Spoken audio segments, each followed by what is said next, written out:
Hi, boys and girls. We're going to get started with day 4 of reading today. For my in-school friends, we're doing this a little bit differently. We're going to practice as if we were virtual, since today is our virtual day. You're going to follow along with me. I expect you to pay attention just like you would if I were teaching in front of you. So our agenda today, we're going to go over our objective. We're going to talk about success criteria. How can we meet our objective? We're going to read aloud, water rolls, water rises. And we're going to do an I do, a we do, and you do to create mental images. This is visualizing as we read. And then we have a closure and reflection. So here's how we can be successful readers. Today we're really focusing on connecting text and visuals. So what we're visualizing and how that text helps us to visualize. We're going to be reading poetry for the first time. Poetry has alliteration. Alliteration is when you have a pattern of words with the same first sound, like cat, can. We're going to see line breaks in each stanza. So each line of the poetry, there's going to be a break. It's not going to be like a paragraph like you see in nonfiction text. There's going to be repeated words or lines or sound words and words that appeal to our senses. So words that make us think of things that we can smell, taste, touch, hear, and feel. So we've been talking a little bit about creating mental images, so visualizing. One way to remember what you read is to use words in a text to make a picture in your mind. So you're making a little movie in your mind as you're reading the text. Creating a mental image also helps you pay attention while you read.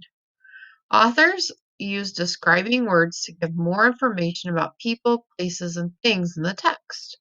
The describing words authors use may tell how people, places, or things look, how they feel, how they taste, smell, or sound.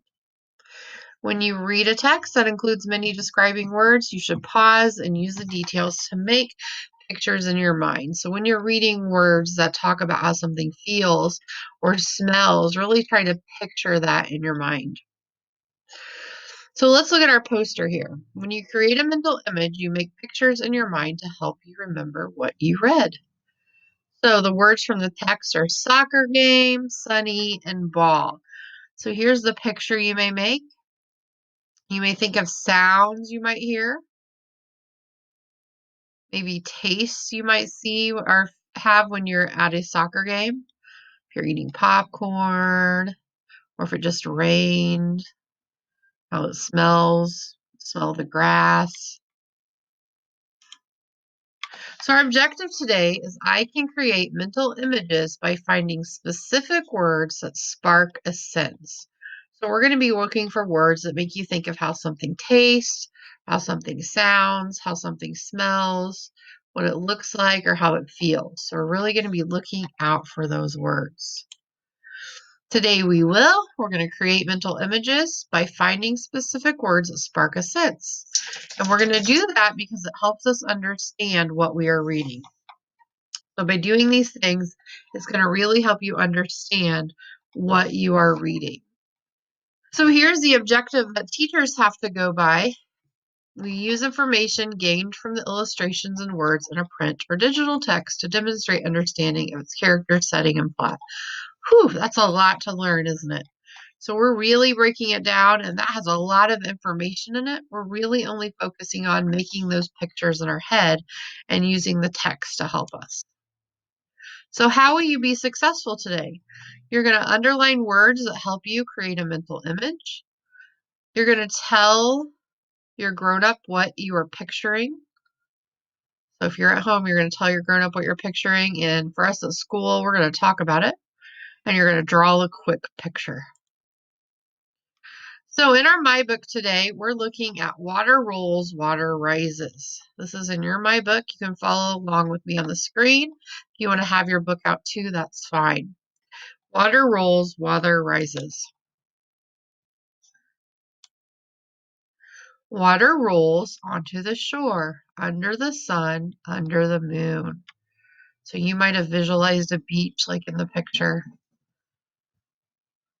When I saw the word moon, I kind of pictured a moon, what it might look like as the moon's coming out and it's starting to get dark. Think about what place are they talking about? Water rolls onto the shore, under the sun, under the moon. What place are they talking about?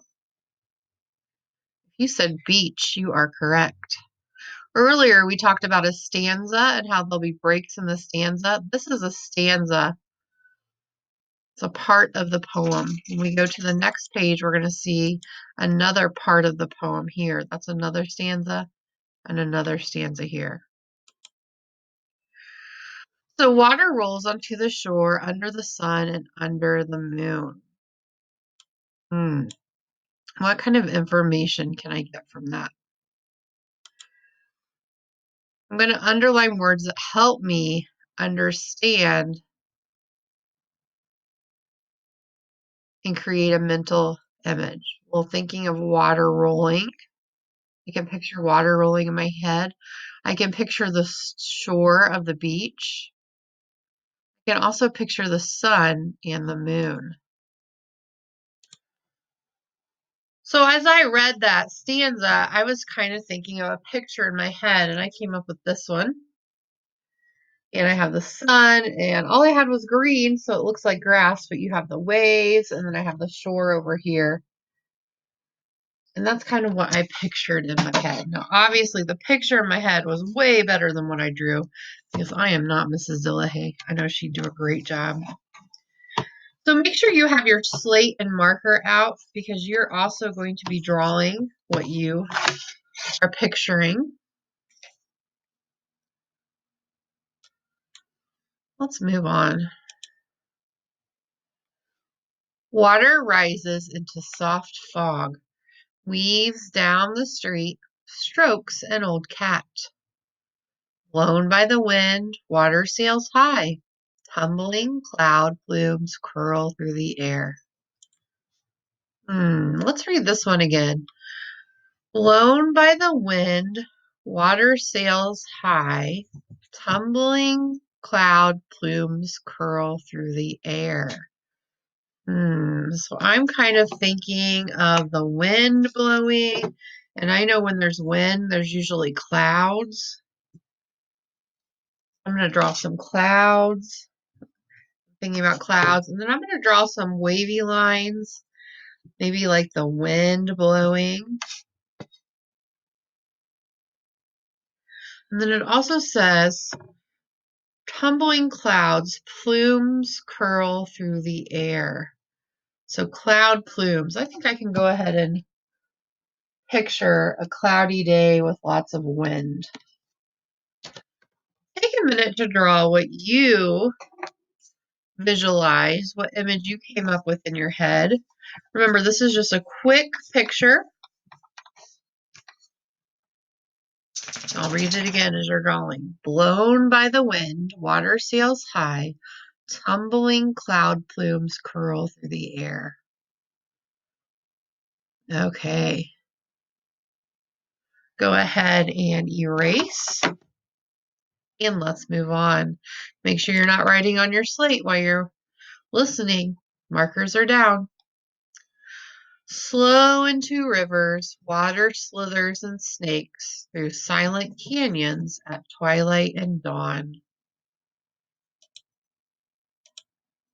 Slow into the river, slow into rivers, water slithers and snakes through silent canyons at twilight and dawn. Well, I know canyons are like tall mountains. And it says the water is slithering and snakes. So I know water slithering and snakes is kind of like it's flowing through, and it's kind of making the shape of a snake. So in my picture, I have the canyons and the water moving through the canyons in the middle. Go ahead and draw what you think, what you visualized when you read this. Again, your colors don't have to match like mine aren't. A quick picture.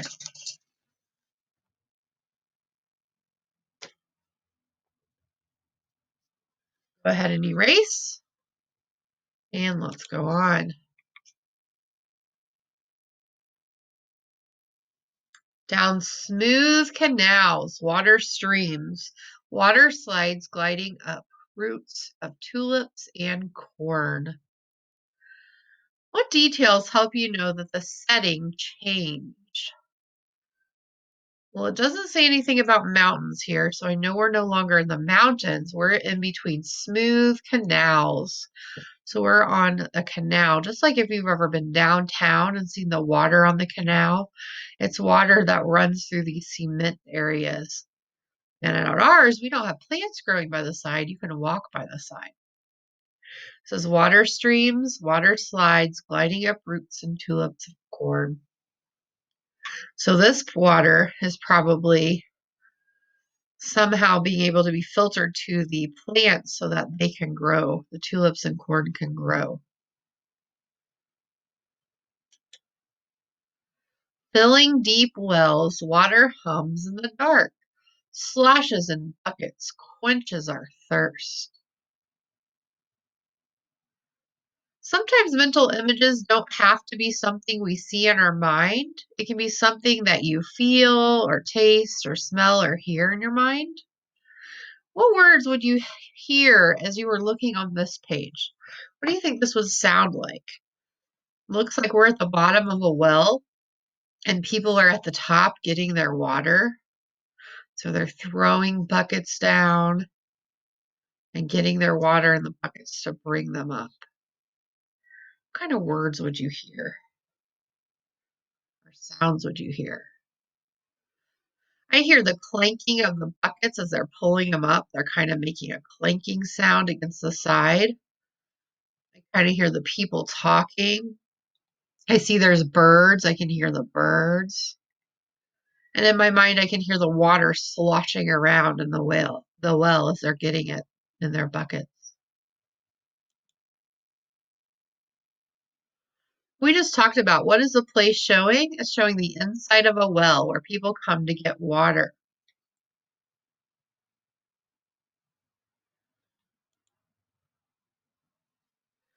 Swirling and whisk, water twist. When it twirls, frost scatters dry leaves. Rub lonely bare trees. Swirling and wisp, water twists, then it twirls. Frost scattered dry leaves, rubs lonely bare trees. What time of year is it? Write that on your slate. Tell me what time of year it is. What season is it?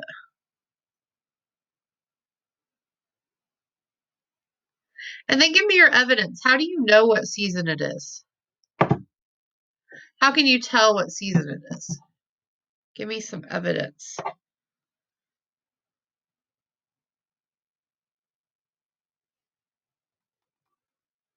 And the last one on your slate. So far you have the season.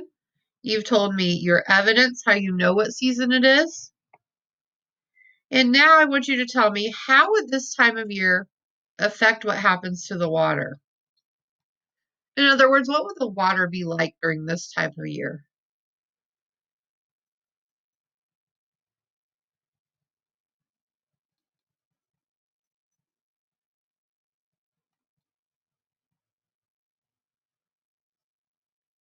If you said the time of year is fall, going into winter, you are correct. How do you know? Well, we can see the leaves on the trees are changing. The kids are dressed in warm clothes. And how would the water be affected? Well, the water is probably very, very cold, and it might even be getting icy on the sides and starting to turn to ice since winter is near. In storms, water plunges. In thunder's brash roar, races through branches from lightning's white flash.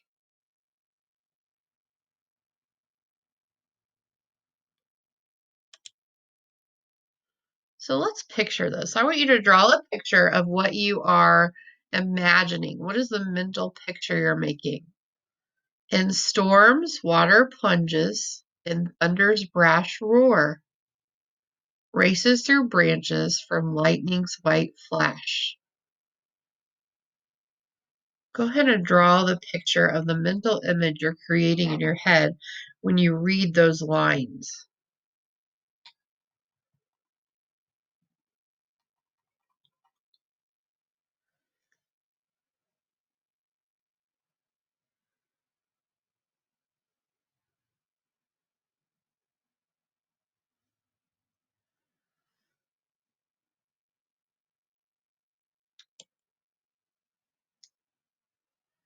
Then water rests, drowsy in reservoirs, and glistening silence shimmers like stars. Why do you think the people are around the reservoir of water? Camels here, there's people by a fire. Why do you think the people are by the water? You're right, they're probably by the water so their animals can drink and they can get drinks or use the water for their put out their fires or use the water to cook with. All kinds of things we use water for. In the murmur of marsh wind, water slumbers on moss, whispers soft songs far under frogs' feet. Water burbles and springs, gurgles and turns, down streams and rivers, seeking the sea. So our setting just changed. The time of year changed. I can see it's spring now. The people are in short sleeve clothes. There's no snow on the ground. The water is clear. It's not frozen. The animals are out. You can see there's leaves starting to come back on the trees. Skidding and slipping, swooping round bends, spinning on tree roots, careening down cliffs. Looping and leaping, rushing to dive into glimmering sea waves, spangle and splash. So to create my pictures in my head, I'm looking for certain words like skidding and slipping, swooping. I can kind of picture the water doing those things. Or looping and leaping. I can picture the water maybe being like a whirlpool or waves splashing onto the cliffs or onto the shore. I want you to show me your mental picture. So go ahead and draw a picture. Make sure it's a quick picture of what you are visualizing, what picture, your mental image you're creating when you read this. Looping and leaping, rushing to dive into glimmering sea waves, spangle and splash.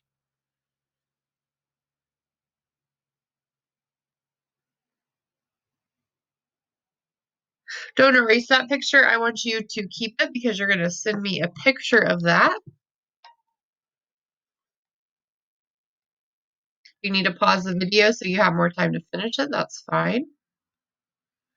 Around in our round world, water rolls, water rises under gold sun, under white moon.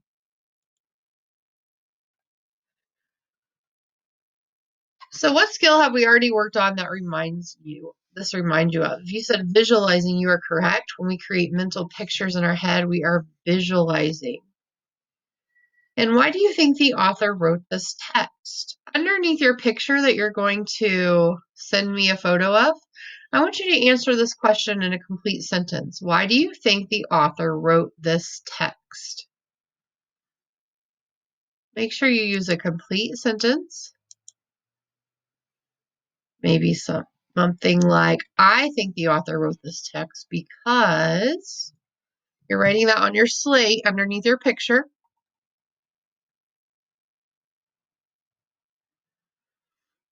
And when you are finished, you're going to take a picture of your slate with your computer camera, and you are going to send your teacher that picture. Also, when you are finished, in Canvas, you have an exit slip to complete today. It looks like this. It says, reread the short passage below. On a piece of paper, use colored pencils, markers, or crayons to draw the mental image you make when reading this passage. Send me a photograph of your picture. And so you know careening means to go forward quickly while moving from side to side.